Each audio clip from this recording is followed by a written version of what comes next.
তুমি আমার কাছে কি তুমি এখনো বোঝোনি মা? এখন অনেকটা ঘন হয়ে গেছে, চিনিটা দাও তো। হ্যাঁ মা। বলছি শোনো না, চিনি না, একটু গুড় আছে না? নতুন গুড়, নতুন গুড়ই দিই। মেয়েটা তো নতুন গুড়ের পায়েস ভালোবাসে। আচ্ছা মা। মা তো খারাপ, মোটেই ভালো মানুষ নয়, সারাক্ষণ বকাঝকা করে, উল্টো পাল্টা বলে। তোমাদের রানী এইসবই তো ভাবে আমার সম্পর্কে। কি আমি তো পাষাণ মানুষ নই? থাক, যার যা ভাবার ভাবুক, আমি আমার কর্তব্য করে যাব। মা মরা মেয়ে, একবার যখন মা বলে ডেকেছে, আমি যতদিন বেঁচে আছি, যতদিন আমার শরীর দেবে, আমি করে যাব।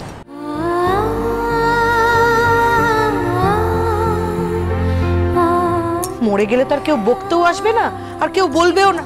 এসব কথা মুখেও আনবেন না। আজকের দিনে রানী যদি এই কথাটা শোনে, ও খুব কষ্ট পাবে মা।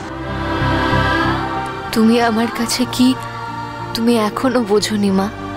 নিজের বাড়িতে থাকতে কে কি করতো জানি না, আমার কাছে যখন আছে আমি আমার সামর্থ্য অনুযায়ী সব করব। কি বলো? হ্যাঁ মা, নিশ্চয়ই। আর আপনার হাতের পায়েস তো অমৃত, দেখবেন রানী খেয়ে খুব খুশি হবে। তোমাদের রানী খেয়ে খুশি হলে আমি উদ্ধার হয়ে যাব।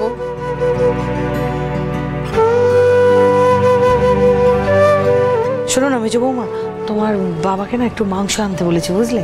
অনেক তো ঝামেলা জাতি হলো, এবার তোমরা সবাই মিলে একটু আনন্দ করো, হইচই করো।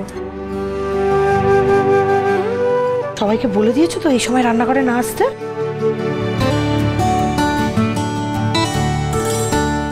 হ্যাঁ মা, আমি সবাইকে বারণ করে দিয়েছি, কেউ এদিকে আসবে না, একদম চিন্তা করবেন না।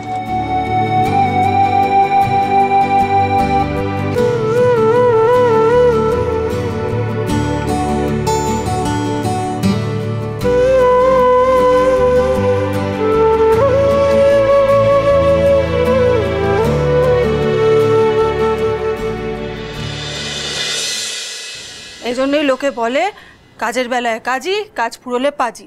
শুনছো আমার কথা? হ্যাঁ শুনছি তো, খুব কষ্ট হচ্ছে তাই না?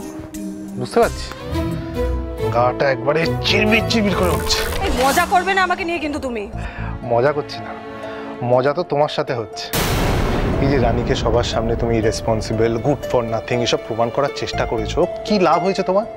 বাড়ির সবাই মিলে ওর জন্মদিন ধুমধাম করে করার চেষ্টা করছে। এগুলো যে করেছি এতদিন কার জন্য করেছি? তোমার জন্য। বাড়িতে বড় বউয়ের পজিশন যদি স্ট্রং হয়, তবেই বড় ছেলের পজিশন স্ট্রং হয়, এটুকু কি তুমি বোঝো না? তাই বুঝি। অফকোর্স। এসব করে লাভ কি হলো তোমার? কি লাভ হলো পিঙ্কি? আমাদেরই তো আলাদা হয়ে যেতে হলো। তোমাদের রানী সোম থেকে রবি প্রতিদিন সন্ধ্যে ৬টায় স্টার জলসায় ও ডিজনি প্লাস হটস্টারে।